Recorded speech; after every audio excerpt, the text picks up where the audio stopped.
Les hirondelles ne font plus le printemps en Amérique du Nord dans consonglobe.com du 20 septembre 2019. Les chercheurs nord-américains de l'université Cornell à New York, l'American Bird Conservancy et le Centre de recherche nationale de la faune du Canada fait état d'un déclin de 2,9 milliards d'oiseaux en Amérique du Nord depuis les années 1970. 303 des 529 espèces étudiées par les chercheurs sont en déclin.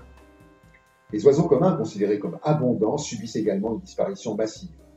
Les causes de ce désastre, l'extension des terres agricoles et l'utilisation massive des pesticides. Peut-on imaginer un monde sans oiseaux? Nous allons perdre le monde que nous connaissons et ça nous angoisse dans kaizenmagazine.com du 16 septembre 2019. La solastalgie semble devenir le mal de ce début de siècle. La solastalgie désigne l'angoisse ou la détresse ressentie face aux dégradations environnementales. Nous ignorions jusqu'alors que notre mode de vie prédateur rencontrerait un jour ou l'autre ses limites, et ce jour est arrivé et nos yeux se dessinent brutalement, nous invitant à la sidération et au désarroi. Comment surmonter cet état? Les psychologues questionnés dans cet article conseillent d'agir, de ne plus subir l'inexorable, de désobéir aux pouvoirs aveuglés, de changer son mode de vie et son comportement. Bref, s'extraire de son propre marasme en tentant d'en extraire le monde, autrement dit, ne pas s'effondrer quand tout s'effondre. Tout finit par finir en Allemagne et en Europe dans les crises.fr du 18 août 2019.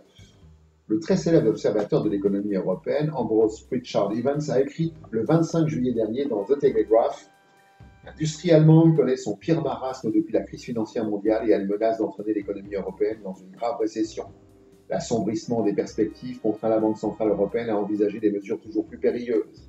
Et il ajoute: plus de 80% des usines allemandes sont en plein ralentissement. Et de conclure, la BCE ne peut pas sauver la zone euro. Une fois de plus, le flambeau revient aux responsables politiques. Se montreront-ils à la hauteur? Il semble que cette dernière question ait déjà trouvé une réponse. Climat. Rien ne change malgré les données scientifiques plus qu'alarmantes dans news.un.org du 22 septembre 2019.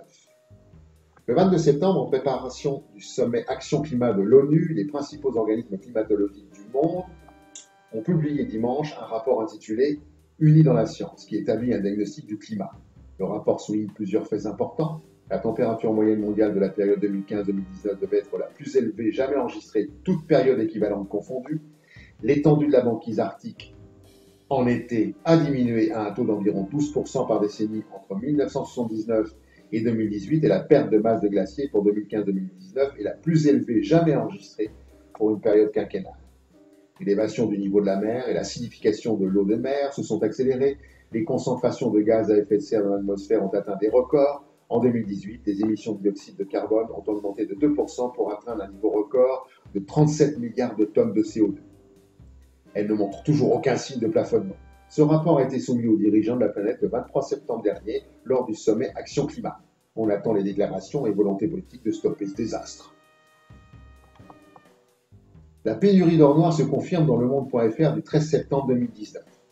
La production américaine de brut n'augmente plus, selon les données mensuelles fournies par Washington.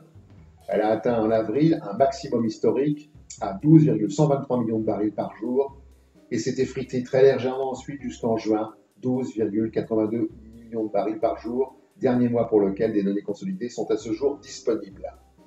Les dirigeants éclairés avaient tout misé sur le pétrole de schiste, le Shale Oil, pour satisfaire les économies addictes aux fossiles. Or, le nombre de faillites de producteurs de Shale Oil est très élevé depuis 2018. La réalité est que ce secteur n'a jamais été rentable. Le risque de pénurie est bien là, sans toutefois parvenir à la conscience de celles et ceux qui sont en charge du destin des pays européens. Il nous reste à envisager l'attraction animale pour nous déplacer.